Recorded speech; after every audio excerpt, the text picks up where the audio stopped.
រឿងរ៉ាវនៃសេចក្តីក្លាហានរបស់ក្មេងស្រីឈ្មោះ Zoya Kosmodemyanskaya គឺជារឿងដែលពិភពលោកកម្រជួបប្រទះនាងបានក្លាយទៅជានិមិត្តរូបដ៏មានឥទ្ធិពលបំផុតនៃការតស៊ូដែលពិភពលោកមិនធ្លាប់បានឃើញពីមុនមក Zoya កើតនៅក្នុងឆ្នាំ1923នៅក្នុងភូមិតូចមួយក្បែរទីក្រុងមូស្គូនាងធំដឹងក្តីនៅក្នុងគ្រាលំបាកទុរភិក្សនិងការតស៊ូនយោបាយប៉ុន្តែគ្រួសាររបស់នាងបានចិញ្ចឹមនាងដោយគោលការណ៍ដ៏រឹងមាំនោះគឺជាភក្តីភាពស្មោះត្រង់និងសេចក្តីស្រឡាញ់ចំពោះមាតុភូមិរបស់នាងមិនមែនជាទាហានមិនមែនជាអ្នកប្រយុទ្ធមិនមែនជាមនុស្សដែលស្វែងរកគ្រោះថ្នាក់នោះទេនាងគឺជាក្មេងស្រីដែលស្ងប់ស្ងាត់ម្នាក់ដែលចូលចិត្តអានសៀវភៅចូលសាលារៀននិងចំណាយពេលវេលាជាមួយប្អូនប្រុសរបស់នាងប៉ុន្តែបើមើលជ្រៅជាងនេះនៅក្នុងខ្លួននាងគឺជាអារម្មណ៍នៃការតាំងចិត្តដ៏ជ្រៅជាងមនុស្សដែលអាចយល់ពីនាងបាននៅពេលដែលក្រុមណាស៊ីអាល្លឺម៉ង់បានចាប់ផ្ដើមប្រតិបត្តិការ Barbarossa នៅខែមិថុនាឆ្នាំ1941ហើយបានឈ្លានពានសហភាពសូវៀតយ៉ាងឆាប់រហ័សជីវិតមនុស្សរាប់លាននាក់បានផ្លាស់ប្ដូរភ្លាមរួមទាំងជីវិតរបស់យុវតី Zoya ផងដែរទីក្រុងបានដួលរលំភូមិបានឆេះហើយខ្មាំងសត្រូវចូលមកជិតទីក្រុងមូស្គូជាមួយនឹងល្បឿនដ៏គួរឲ្យភ្ញាក់ផ្អើលដូចជាមនុស្សពេញវ័យរាប់លាននាក់ទៀតដែរ Zoya មានអារម្មណ៍ថាអ្វីត្រូវការចាំបាច់ជាបន្ទាន់នោះគឺការការពារប្រទេសរបស់នាង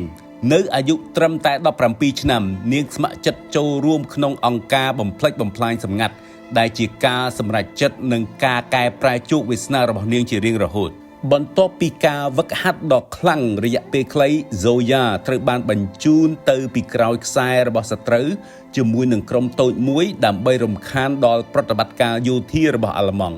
បេសកកម្មរបស់ពួកគេគឺមានគ្រោះថ្នាក់ដ៏មិនគួរឲ្យជឿនោះគឺការដុតអគារផ្គត់ផ្គង់ខ្សែទំនាក់ទំនងនិងបន្ថយល្បឿនរបស់សត្រូវតាមមធ្យោបាយដែលអាចធ្វើបាននៅខែវិច្ឆិកាឆ្នាំ1941ដោយសារសីតុណ្ហភាពត្រជាក់រហូតដល់កកហើយកងទ័ពអាល្លឺម៉ង់បានកាន់កាប់ភូមិរាប់សិបជុំវិញក្រុងមូស្គូ Zoya និងសមាមិត្ត2នាក់ត្រូវបានបញ្ជាឲ្យបំផ្លាញអគារដែលត្រូវបានប្រើជាឃ្លាំងនិងស្តុកសម្រាប់ទាហានអាល្លឺម៉ង់ភ្លើងនិងបង្ខំសត្រូវឲ្យផ្លាស់ទីតាំងបាត់បង់ការផ្គត់ផ្គង់និងធ្វើឲ្យផ្នែកខាងមុខរបស់ពួកគេចុះខ្សោយ Zoya បានទទួលយកបេសកកម្មដោយមិនស្ទាក់ស្ទើរនាងបានយល់អំពីហានិភ័យប៉ុន្តែនាងជឿថានេះគឺជាការលះបង់ប្រសិនបើចាំបាច់គឺជាផ្នែកមួយនៃការទប់ទល់នឹងការឈ្លានពានរបស់សត្រូវ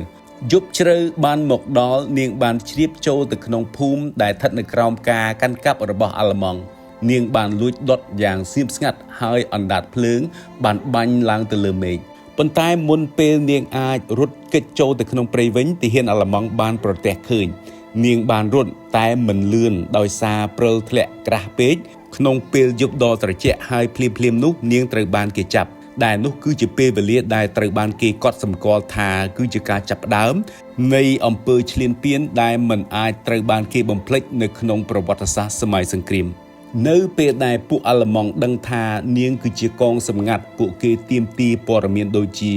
ឈ្មោះពិតរបស់នាងឈ្មោះមេបញ្ជាការរបស់នាងទីតាំងរបស់បព្វពួករបស់នាងផងដែរនិងព័ត៌មានលម្អិតអំពីផែនការរបស់សូវៀតទៀតផង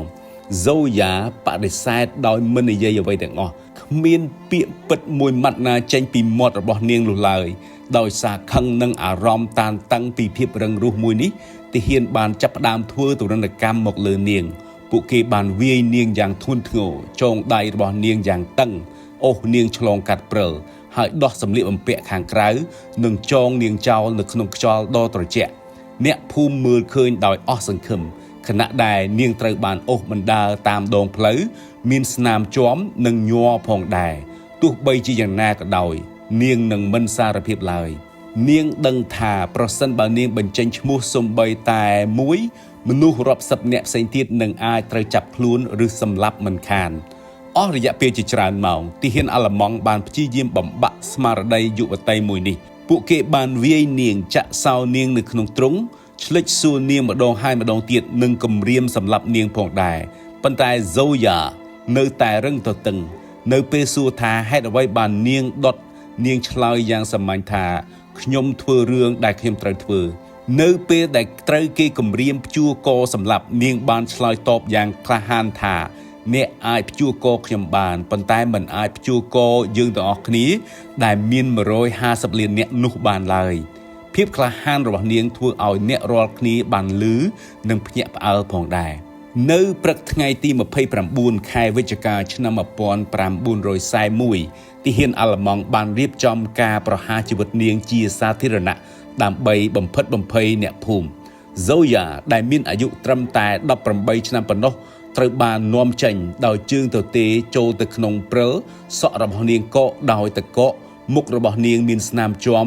ដៃរបស់នាងត្រូវបានចងព័ទ្ធទៅក្រោយទោះបីជាស្ថិតនៅក្នុងស្ថានភាពបែបនេះក៏ដោយក៏នាងបានដើរដោយលើកក្បាលរបស់នាងឡើងខ្ពស់ទាហានអាល្លឺម៉ង់បានសាងសង់ទីលានព្យួរកបណ្ដោះអាសន្ននៅក្នុងភូមិដោយបង្ខំឲ្យអ្នកស្រុកមើលជាឧទាហរណ៍អំពីអ្វីដែលនឹងកើតឡើងចំពោះអ្នកណាក៏ដោយដែលហ៊ានប្រឆាំងទៅនឹងទាហានរបស់អាល្លឺម៉ង់ប៉ុន្តែជំនួសឲ្យការភ័យខ្លាច Zoya បានប្រើពេលវេលាចុងក្រោយរបស់នាងដើម្បីជំរុញចិត្តអ្នកដែលនៅជុំវិញនាងបាននិយាយទៅកាន់អ្នកភូមិដោយប្រាប់ពួកគេថាកុំភ័យខ្លាចដោយបន្តថា Red Army ឬហៅថាកងទ័ពក្រហមនឹងត្រឡប់មកវិញដោយរំលឹកពួកគេថាលទ្ធិ Fascist នឹងមិនស្ថិតថេររហូតនោះឡើយនាងបានប្រាប់គេថាការស្លាប់របស់នាងគឺគ្មានអ្វីប្រៀបធៀបទៅនឹងជ័យជំនះដែលនឹងមកដល់នោះឡើយទោះបីជាពេលនោះខ្សែព្យួរកបានរុំកនាងរួចទៅហើយក៏នាងមិនញញើតញាប់ញ័រនោះដែរនាងសម្លឹងមើលពេជ្ឈឃាតដោយក្តីក្លាហានហើយនិយាយថានាងមិនខ្លាចស្លាប់នោះទេជាមួយនឹងទង្វើចុងក្រោយនៃការផ្កើននេះទាហានអាល្លឺម៉ង់បានព្យួរកនាងសាកសពរបស់នាងត្រូវបានគេព្យួរទុកចោលជាច្រើនថ្ងៃដើម្បីជាការប្រមានប៉ុន្តែជំនួសឲ្យការបំផិតបំភ័យអ្នកភូមិសាកសពនេះបានពង្រឹងការស្អប់របស់ពួកទាហានអាល្លឺម៉ង់កាន់តែខ្លាំងដោយអ្នកភូមិពី3នាក់ដែលក្លាហានបានថតរូបសាកសពរបស់នាងដែលរូបនេះក្រោយមកទៀតបានក្លាយទៅជាភស្តុតាងដ៏សំខាន់មួយប៉ុន្មានខែក្រោយមកនៅពេលដែលកងទ័ពសូវៀតរំដោះបានតំបន់នេះរូបភាពនេះបានទៅដល់ទីក្រុងមូស្គូ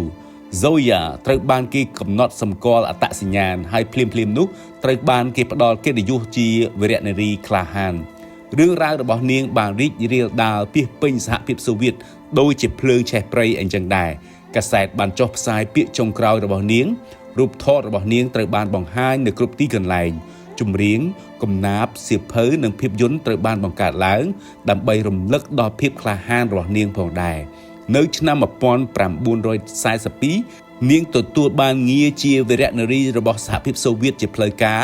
ដែលជាកិត្តិយសខ្ពស់បំផុតសម្រាប់ភាពក្លាហាននាងបានក្លាយទៅជានិមិត្តរូបនៃការតស៊ូ